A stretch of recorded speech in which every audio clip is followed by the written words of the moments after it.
আসসালামু আলাইকুম। আজকে আমি কয়েদ বেল মাখা দেখাবো। প্রথমে আমি লঙ্কা গুঁড়ো দিয়ে দিচ্ছি, ধনে গুঁড়ো দিয়ে দিচ্ছি,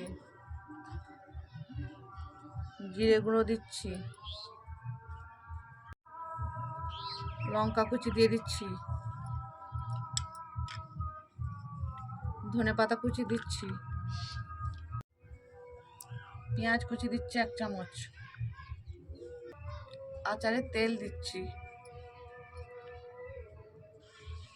2 চামচ, তেঁতুল গুলা জল দিচ্ছি 3 চামচ, বিট নুন দিচ্ছি, নুন দিচ্ছি,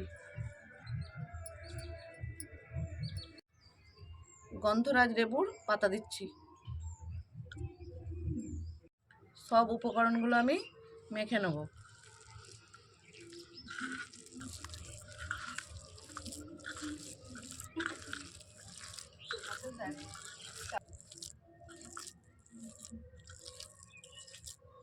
সবার শেষে আমি চিনিটা দিয়ে দিচ্ছি।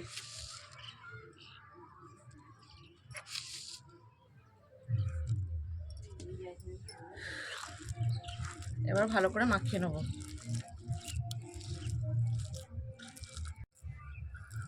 মাখাটা এত সুন্দর হয়েছে, জিভে জল আনার মতো।